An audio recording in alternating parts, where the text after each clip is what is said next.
Asterisk, the Christmas Eve flight to New York was completely packed. Every seat taken, every aisle crowded with travelers tired from holiday rush. CEO Daniel Reed stepped inside at the very last moment, his shoulders heavy from a year full of board meetings, late-night calls, and endless responsibilities. All he wanted was a quiet seat and a few hours to review his company's year-end report. Asterisk, when he reached his RO. However, he paused. Asterisk, in the window seat sat a small boy, no older than 7, with bright, curious eyes and a soft brown teddy bear held tightly against his chest. His feet barely reached the edge of the seat, and his backpack, teeny and well-used, rested neatly beside him. Asterisk, Daniel's first thought was simply, this will not be quiet. Asterisk, he let out a slow sigh and placed his laptop bag overhead. As he took his seat, he mentally prepared for questions, chatter, and movement. Kids on flights usually meant noise. He needed focus, not conversation. But the boy surprised him. Instead of fidgeting or staring around the cabin, the boy looked at him with a calm, gentle smile. Asterisk, hi, he said cheerfully. Am I? Asterisk, Daniel nodded politely, trying to be courteous but distant. Hello, asterisk. He quickly opened his laptop, hoping the message was clear. He needed to work. Asterisk, he clicked to open the report, but before he could start reading, he felt Ion's eyes on him again. Asterisk, sir, the boy asked softly. Why do you look so lonely? Daniel froze mid-keystroke. Most adults never asked personal questions. Most children never noticed things that subtle. But this boy saw right through him. Asterisk, I'm not lonely, Daniel replied, adjusting his tie as if that would make his answer more convincing. I'm just busy. A lot of work today. Asterisk, Ion tilted his head, examining him like a small detective trying to read a clue. Asterisk, my mom says lonely people work too much. Asterisk, Daniel blinked. He wasn't sure whether to laugh, defend himself, or change the subject. Instead, he simply looked at the boy, really looked at him for the first time. Asterisk, Ion's clothes were clean but worn. His teddy bear looked like it had been hugged through many nights, and his eyes, they held a mix of innocence and surprising wisdom. Asterisk, Daniel cleared his throat, suddenly uncomfortable. Why had a single sentence from a child shaken him more than an entire year of corporate pressure? Asterisk, he leaned back, laptop still open but forgotten, for reasons he couldn't explain. He found himself wondering who this boy was and why his words, that felt like the first honest thing Daniel had heard all year.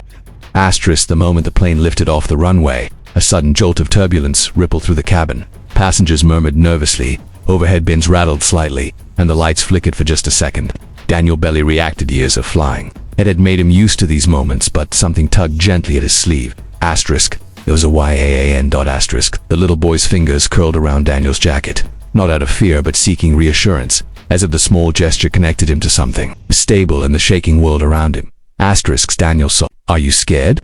He asked quietly, expecting a nod. Asterisk, but Jan shook his head. No, Mom says holding someone's hand helps them feel less alone. Asterisk, the words were spoken so simply, with no embarrassment or hesitation, that Daniel didn't even think before reaching out his hand. Ion slipped his small hand into Daniel's, and despite the boy's quiet nature, his touch carried a gentle warmth that eased something inside the CEO. Asterisk, for Daniel, whose days were filled with hurried meetings and emotionless decisions, it was strangely comforting, disarming even. Asterisk, as the plane steadied, Daniel let his eyes wander over the boy, noticing details he had ignored earlier. Ion's jacket had small stitches where it had been carefully mended. His shoes were slightly scuffed, and his backpack soft. Faded blues seemed to hold only the bare necessities. A coloring book, half a box of pencils, and a folded drawing peeking out from the zipper. Everything about the boy suggested care and simplicity, not abundance. Asterisk, you're traveling alone? Daniel asked gently. Asterisk A, YAA, and shook his head. No, my aunt is in the back row. She gets sick during flight, so we don't sit together. I see, Daniel said. The boy looked out the window as clouds drifted below them like soft white oceans. After a moment, Daniel asked, where are you traveling? Asterisk, Ion turned back, his expression brightening with a mixture of excitement and longing. We're going to see my mom, he said. She works far away, she only gets Christmas Eve off. So today is the only day we can be together. Daniel felt something tighten in his chest. To him, holidays were interruptions where productivity dropped and the office emptied. He had forgotten what it felt like to look forward to a single day with someone who mattered. Asterisk AYAA and continued. She said she'll wait for me at the airport. She always waits, even when she's tired. Asterisk, there was pride in the boy's voice. Love, hope. Asterisk, Daniel looked down at their hands still loosely held together. The turbulence had stopped long ago, yet neither of them let go. Asterisk, for the first time in a long time, Daniel wondered if work had taken more from him than he realized, and sitting beside this small, observant boy, he felt something inside him shift quietly, but unmistakably. Asterisk. A little while into the flight, a flight attendant approached their row with a warm smile. She leaned down toward Ione, her voice gentle. Asterisk, sweetheart, do you need anything? Water, a snack? Asterisk. Ione shook his head politely. I'm okay, thank you, I'm just excited to surprise my mom today. Asterisk. The attendant's smile softened even more. That's wonderful. Christmas Eve surprises are the best. She gave him a wink before moving to the next row. Asterisk. Daniel watched the exchange and then turned toward Ione. You must miss her a lot. Asterisk. Ione nodded. She works far away. She hasn't had a holiday off in 2 whole years. He spoke without bitterness, just simple truths. That's why she promised today. She said no matter how tired she is, she'll be at the airport waiting. A quiet sting went through Daniel's chest. He thought back over the past 2 years where he had skipped Christmas dinners, ignored invitations, and missed birthdays. He had replaced celebration with conference rooms, laughter with late-night emails, family time with quarterly targets. He told himself it was necessary. He told himself it was success. Asterisk. But hearing it from a child, the emptiness of those choices felt heavier. Asterisk. Your mom must be strong, Daniel said, his voice softer than he expected. Asterisk. Ione's face lit up, the kind of bright, genuine smile only a child could offer. She says even when she's tired she keeps going because of me. He hugged his teddy bear closer as she says I'm her reason. Asterisk. Daniel looked away for a moment, unsure how to respond. The sincerity in the boy's voice didn't feel dramatic or exaggerated. It felt real, rooted in the kind of love Daniel had lost track of somewhere along the path of success. Asterisk. He glanced at the open document on his laptop screen, filled with profit charts, timelines, projections, and award notifications. These were the things he had built his life around, symbols he once believed proved his worth. His leadership awards, his corner office with glass walls, the trophies displayed in his conference room, all the things he had worked himself to exhaustion for. Asterisk. But sitting here beside a small boy with patched clothes and big dreams, those symbols suddenly seemed very small. Asterisk. The boy's simple loyalty to his mother, their bond, their sacrifices felt more powerful than any business achievement Daniel had ever chased. He closed his laptop slowly. Ione swung his legs gently beneath the seat, humming a soft tune as he colored in a drawing from his book, completely unaware of how deeply his words had reached the man beside him. Asterisk. For the first time in a long while, Daniel wondered, asterisk, had he forgotten what truly mattered? Asterisk. When the plane touched down, the cabin filled with the usual end-of-flight chaos. Seatbelts clicked open, overhead bins slammed shut, and passengers rushed to get their bags as though speed would somehow get them home faster.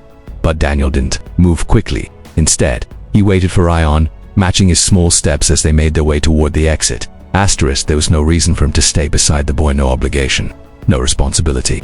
And yet, something made him remain there, walking at the same gentle pace. Asterisk. As they entered the arrival area, a young woman in a work uniform stood at the gate. Her hair was pulled back into a tight ponytail, her eyes tired but shining with unmistakable love. The moment she spotted Ione, her whole face lit up. Asterisk. Ione, she cried. Asterisk. She dropped her small suitcase and rushed forward, scooping her son into her arms with a strength that came from pure joy. Ione clung to her, bearing his face on her shoulder.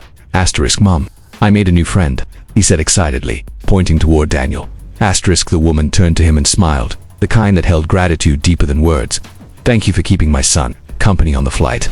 Asterisk. Daniel opened his mouth to say something simple, something polite, but what came out was honest instead. Asterisk. Actually, he kept me company. Asterisk. The woman looked surprised, then nodded softly. She didn't know who he was. She didn't know he was the head of a massive company, that he was considered one of the most powerful CEOs in the industry. To her he was simply the man who had been kind to her son. Asterisk. And strangely, Daniel liked that. Asterisk. As he stepped back, giving them space, he watched the two walk together, hands linked, hearts clearly connected. He saw tiredness in the mother's posture, yet an unbreakable strength in the way she held her son. He saw love in its purest form, a love built on sacrifice, promises, and moments stolen from long workdays. He realized he had nothing like that, or rather he once did, but had let work overshadow it. Asterisk. Success meant nothing if he had no one to share it with. Wealth meant nothing if holidays were spent alone. Awards meant nothing if they replaced laughter, connection, and warmth. Asterisk. For the first time in years, he didn't think about checking his emails. He didn't plan to return to the office with a suitcase full of documents. Instead, he decided to go home, not to his penthouse, but to his family. Asterisk. He walked toward the exit feeling lighter, as though something heavy had finally fallen off his shoulders. Behind him a small voice called out, "See, Mom? Lonely people really do need friends." Daniel didn't turn around, but he smiled, truly smiled. And that Christmas Eve, for the first time in a long time, he wasn't lonely.